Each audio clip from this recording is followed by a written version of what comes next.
Welcome to Saturday Morning Tutorials! Hello? Is anybody out there? I don't know who I am! Somebody help me! Who did this to you? What is that thing?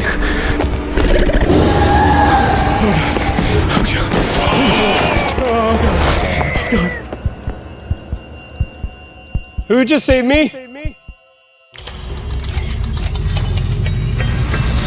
Apocalypse movies are awesome! You know what else is awesome? Chris's green hat. Anytime he puts that on, it means we're headed outside. Put on your sunblock and don't forget your closed-toed shoes, because we're going on an adventure. But now that we're done being outside, let's go back inside and be cave people on a computer. Go away! First thing we need to do is track the footage, apply the 3D camera tracker effect, and let it do its thing. Once that's done, hit create camera, and a camera will be created. Amazing. I'm blown away. You need to blow your nose away, Mr. Sniffles over there. Next, we want to create a mat for the landscape, which we can track back onto the footage and use as an alphabet. Whoop, whoop. Alphabet! Duplicate the footage and use the Roto Brush tool to cut out the landscape. We're only doing this on this one frame, so make sure to remember what frame you did it on so that you can line it up later. Don't forget. To prevent any light leaking around the borders, we can enable Decontaminate Edge. This will help us blend our asset behind the landscape later on. We're gonna track the footage again, but this time in 2 dimensions. Hide the rotoscoped layer and make sure you enable both the position and the rotation track modes, please. Create a new null and apply... We're never polite enough in Yeah, this that's video. true. We never ask nicely. We just demand. Create a new null and apply the tracking data to it. Scrub through to double check that your null is following your footage. Do it now. Pretty please, pre-compose the rotoscoped footage and freeze frame it at the moment that you applied the rotoscoping. Once we parent it to the tracking null, we'll have a perfectly static and transparent landscape. We did it! Woo! I can't believe it. Then, whoa! if you would like, see, I'm gonna be nice now. You can separately roto out anything in the foreground that you need to, like our enemy here, Mr. Professor Unicorn. Right now, he looks like a weird tree. He looks Don't we like all? the weirdest tree. Drop in the Apocalyptic City from ProductionCrate. There's a bunch of different ones with different lighting conditions, so you can test out a few to see which one works best for you and your footage. We have pro and free options. Switch the city to a 3D layer and let it chill out behind that landscape. Sounds like you've been chilling in that apocalyptic city for too long. Kind of messed your lungs up a little bit there. Absolutely, for sure. Hey, you wanna build your own 3D apocalyptic building, Adrian? You know, I didn't realize before you asked me, but yeah, I really do. Okay, I have a really cool way. Well, we gotta do some legal stuff. Actually, let's see how David would approach this. Maybe he has an alternative. Yeah, you know, I think it's time for an explanation. I can't sing the song right now. Okay, you want me to do it? It's all you. Dave, explanation. An explanation from Dave. I think I still could have done better. To create the city, we need to generate a basic building either by hand or with a script. We can then create a distorted object and use it to chop out chunks of our structure. Some further damage can then be added by randomly deleting some windows. Doing all of this multiple times will give us enough buildings to start constructing our apocalyptic city.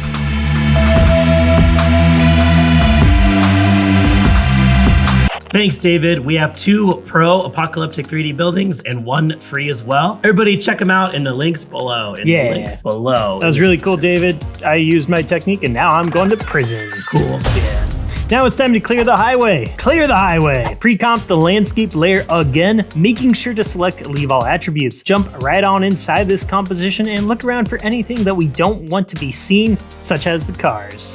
We can get rid of these by aligning the original footage above and finding a frame which has an empty space instead of the vehicles. Lowering the opacity can help us with this part. If only it could help me with my scratchy throat. I can't. Freeze frame the footage and use a feathered mask on the empty area. We're now left left with an empty segment of the road. Do this several times until we're left with our creepy abandoned scene.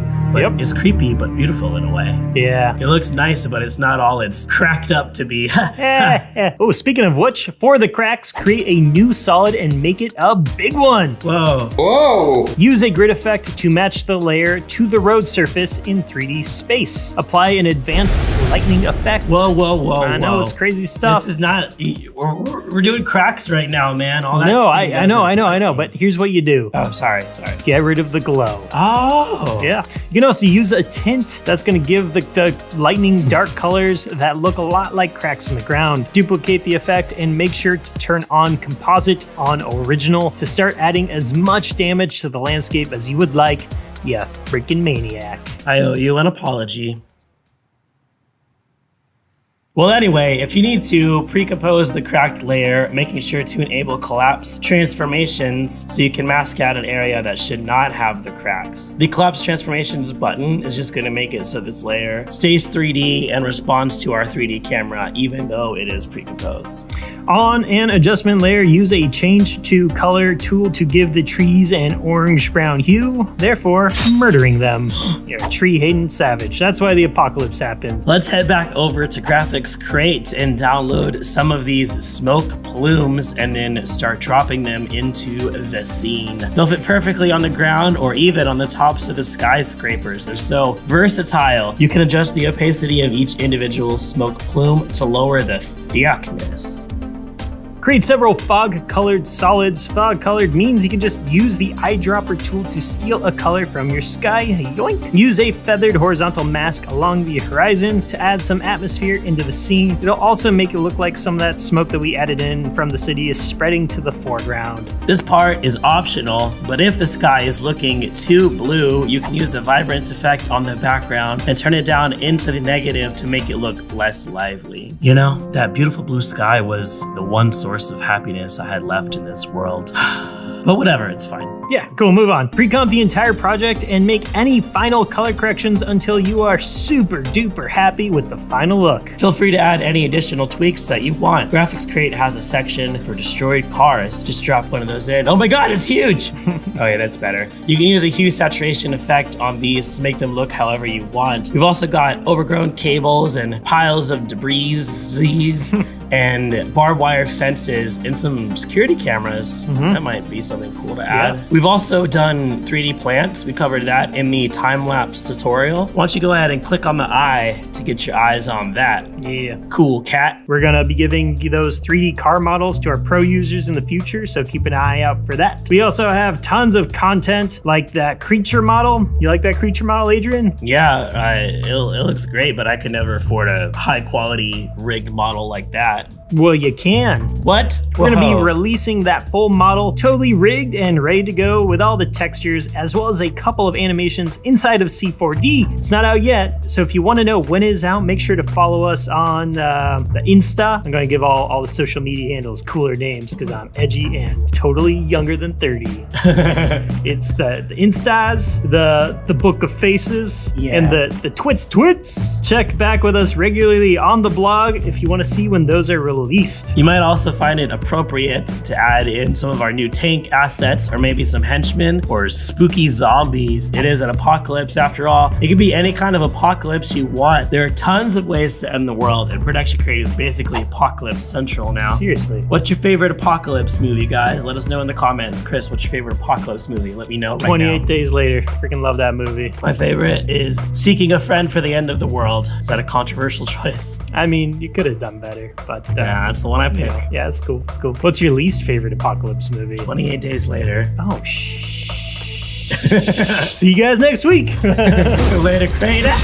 Cook those things. I mean, who really cares? I mean, nobody really has any time to do anything anymore. I guess do something down here. Nobody cares because everything's dark and sad and lonely. It's not awesome. You cannot make it awesome, okay?